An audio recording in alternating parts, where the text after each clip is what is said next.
बिस्मिल्लाहिर्रहमानिर्रहीम। अस्सलामुअलैकुम दोस्तों, कैसे हैं आप सब? उम्मीद है सब खैरियत से होंगे। दोस्तों, आज की हमारी वीडियो का जो टॉपिक है वो है थर्मल ओवरलोड रिले। ये हमारे पास एक प्रोटेक्टिव इक्विपमेंट होता है, इलेक्ट्रिकल प्रोटेक्टिव इक्विपमेंट, जिसको डिफरेंट टाइप्स ऑफ लोड्स की प्रोटेक्शन के लिए इस्तेमाल किया जाता है। ठीक है, ये हमारे पास एक थर्मल ओवरलोड रिले है, जिसको हम मैग्नेटिक कॉन्टैक्टर के साथ कपल करते हैं, उसके साथ कनेक्ट करके उसके बाद इसको यूज़ करते हैं। जैसे कि नाम से ज़ाहिर है कि थर्मल ओवरलोड रिले मतलब कि ये थर्मल या हीटिंग इफ़ेक्ट के ऊपर काम करती है। जब इसमें से ओवरलोड होने की सूरत में कोई एक्सेसिव करंट फ़्लो करता है तो इसके कॉन्टैक्ट्स जो हैं वो ओपन हो जाते हैं और ये रिले जो है वो ट्रिप कर जाती है, और ट्रिप होने की वजह से हमारा सर्किट जो है, जो लोड का या इक्विपमेंट का जो सर्किट है वो डिस्कनेक्ट हो जाता है। ठीक है। ओवरलोड किस सूरत में हो सकता है? लेट्स सपोज हम मोटर की बात करते हैं तो मोटर ओवरलोड किस सूरत में हो सकती है? या तो हमारे पास आगे से जो शाफ्ट है उसके ऊपर लोड ज़्यादा आ जाए, ठीक है, तो हमारे पास वो ज़्यादा करंट ड्रा करेगी, जो कि उसकी रेटिंग से ज़्यादा होगा, तो उस केस में हमारे पास थर्मल ओवरलोड जो है वो हीटिंग इफ़ेक्ट को यूज़ करते हुए ये ट्रिप हो जाएगी, हमारा सर्किट जो है वो डिस्कनेक्ट हो जाएगा। ठीक है। इसके अलावा अगर हमारे पास मोटर का जो रूटर है वो अगर लॉक हो जाए, लॉक किसी भी वजह से हो सकता है, उसके बेरिंग जो है वो ख़राब हो सकते हैं, या शाफ्ट जो है उसकी वो ब्लॉक हो सकती है, तो हमारे पास उस केस में वो ज़्यादा करंट ड्रा करेगी। जब वो ज़्यादा करंट ड्रा करेगी वो उसकी इंसुलेशन को डैमेज करेगी। उस चीज़ से बचाने के लिए जो एक्सेसिव करंट है उसकी वजह से जो हीटिंग इफ़ेक्ट प्रोड्यूस होता है, ये जो हमारे पास रिले है उस हीटिंग इफ़ेक्ट को यूज़ करते हुए ट्रिप हो जाएगी, और ट्रिप होने के बाद हमारा सर्किट जो है वो डिस्कनेक्ट हो जाएगा।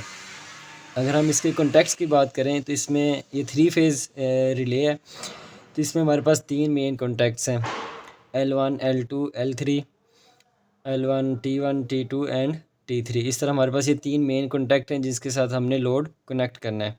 ठीक है, उसके बाद 2 हमारे पास ऑक्सिलरी कॉन्टैक्ट्स हैं, NO एंड NC।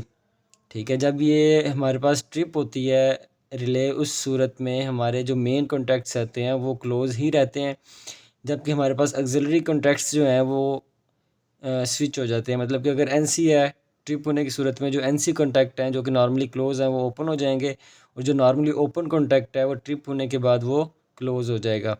ठीक है, ये हमारे पास ऑक्सिलरी कॉन्टैक्ट्स जो हैं यही एज ए फीडबैक सिग्नल इस्तेमाल होते हैं, जो कि हमारा जो मेन सर्किट है जहाँ पे हमने मैग्नेटिक कॉन्टैक्टर कनेक्ट किया हुआ है, तो ये वहाँ पे फीडबैक सिग्नल जाता है कि जी आगे कोई फॉल्ट है। उस सूरत में हमारा मैग्नेटिक कॉन्टैक्टर जो है वो ऑफ़ हो जाता है, हमारा सर्किट जो है वो डिस्कनेक्ट हो जाता है। ठीक है, हम मेन कॉन्टैक्ट्स को यूज़ नहीं करते, हम मेन कॉन्टैक्ट्स हमेशा क्लोज़ ही रहते हैं, चाहे वो ट्रिप भी हो जाए। ट्रिप होने के बाद हमारे ऑक्सिलरी कॉन्टैक्ट्स जो हैं उनको हम एज ए फीडबैक सिग्नल इस्तेमाल करते हैं मैग्नेटिक कॉन्टैक्टर के लिए, जो मैग्नेटिक कॉन्टैक्टर को क्लोज़ करवा देते हैं। ठीक है, इसकी हम टेस्टिंग की बात करें तो ये जो इसके मेन कॉन्टैक्ट्स हैं यहाँ पे हम ये चेक भी कर सकते हैं डीएमएम की मदद से। अगर हम मेन कॉन्टैक्ट्स के ऊपर लगाएं तो हमारे पास ये आप देख सकते हैं कि OL आ रहा है, मतलब कि आपस में सॉरी, यहाँ पे ज़ीरो आ रहा है, मतलब कि माइनर वैल्यू आ रही है रेजिस्टेंस की, मतलब कि आपस में शॉर्ट है, ये भी शॉर्ट है, ये भी शॉर्ट है। ठीक है, ये हमारे पास मेन कॉन्टैक्ट्स हैं। इसके बाद अगर हम NO की बात करें, ये हमारे पास 2 NO हैं, 97 नंबर एंड 98 नंबर। NO के केस में हमारे पास नॉर्मली ओपन होते हैं, जो कि शो भी हो रहा है DMM से। उसके बाद अगर हम NC चेक करें तो हमारे पास NC क्लोज़ है, जो कि नॉर्मली क्लोज़ होता है।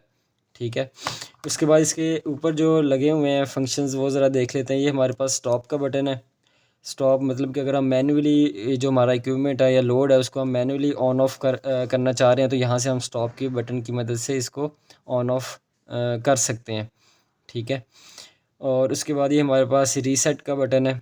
अगर हमारी जो रिले है वो ट्रिप हो गई है तो इस केस में हम इस बटन को यूज़ करते हुए इसको रीसेट करेंगे। यहाँ पे हमारे पास ये करंट की लिमिट है, यहाँ पे हम करंट की लिमिट सेट कर सकते हैं। ये फ़िलहाल यहाँ पे 2.5, 3 एंड 4 एम्पेयर तक की ये रिले है, मतलब कि मैक्सिमम 4 एम्पेयर तक जो है ये रिले यूज़ हो सकती है। ठीक है, उसके बाद ये हमारे पास टेस्ट का है। अगर हम इसको टेस्ट करना चाहें वो भी कर सकते हैं। हम अभी करके भी देखते हैं कि जी हम इसको किस तरह टेस्ट कर सकते हैं।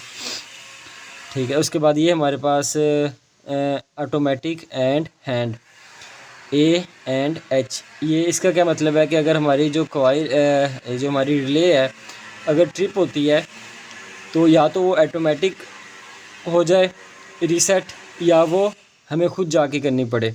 तो उस चीज़ की सेटिंग के लिए है कि अगर हम इसको ए के ऊपर रखेंगे, इस जो बटन है, तो हमारे पास वो ऑटोमेटिकली कुछ देर बाद ये रिले रीसेट हो जाएगी। ठीक है, लेकिन अगर हम चाहते हैं कि हम जब ये ट्रिप हो हमें पता चले, उसके बाद हम इसको मैनुअली ऑन कर सकें आगे, तो हम इसको एच वाले बटन के ऊपर रखेंगे, एच फॉर हैंड। ठीक है, तो अभी हम इसको टेस्ट करके देखते हैं जी कि ये काम भी करती है कि नहीं करती है। तो टेस्ट करने के लिए हम इसको थोड़ा सा टेस्टर की मदद से स्लाइड करेंगे इस तरफ, तो अभी आप देख सकते हैं कि वो शिफ्ट हो गया ऊपर, ये टी आ गया, मतलब कि अब ये हमारी जो कॉइल है वो ट्रिप हो गई है। अब ट्रिप होने की सूरत में जैसे मैंने आपको पहले बताया कि इसके जो एन सी कॉन्टैक्ट है वो ओपन हो जाएगा और जो एन ओ कॉन्टैक्ट है वो क्लोज़ हो जाएगा। अभी हम ये चेक भी कर सकते हैं कि एन सी के जो दोनों, अभी हम चेक करें तो हमारे पास ये ओपन सर्किट आ रहा है। ठीक है, इसका मतलब ये है कि कॉइल हमारी ट्रिप है और एन सी दोनों जो हैं वो आपस में ओपन है। अगर हम एन ओ चेक करें तो एन ओ हमारे पास शॉर्ट हो गया है। ठीक है, इस तरह हम टेस्ट कर सकते हैं इसको। अगर हम दोबारा अब इसको रीसेट करना चाहते हैं तो ये वाला बटन हमारा रीसेट का है। अब हम इसको क्लिक करेंगे तो हमारी जो रिले है वो रीसेट हो जाएगी। अगर यही मैंने इसके ऊपर एच के ऊपर ए के ऊपर किया होता तो ये ऑटोमेटिकली कुछ देर के बाद रीसेट हो जानी थी। अभी हमने इसको हैंड के ऊपर रखा हुआ है, एच के ऊपर रखा हुआ है, तो इसलिए हमें इसको मैनुअली रीसेट करना पड़ा है। ठीक है, अभी हम दोबारा देखते हैं कि जी ये वाकई रीसेट होगी है कि नहीं होगी है। जी जनाब, हमारी रिले जो है वो रीसेट हो गई है। जैसे अभी आप देख भी सकते हैं कि इसके दोनों एन सी कॉन्टैक्ट्स क्लोज़ हैं और एन ओ कॉन्टैक्ट जो हैं वो ओपन है। ये थी जी इसकी टेस्टिंग। तो अभी हम देखते हैं कि जी इसको यूज़ किस तरह करते हैं मैग्नेटिक कॉन्टैक्टर के साथ। ये इसके मेन 3 कॉन्टैक्ट्स हैं। इसको हम ये जो हमारे मैग्नेटिक कॉन्टैक्टर के 3 मेन कॉन्टैक्ट्स हैं उसके साथ लिंक कर देते हैं। ऐसे ही ओपनिंग्स के अंदर हम इसको इंसर्ट कर देते हैं।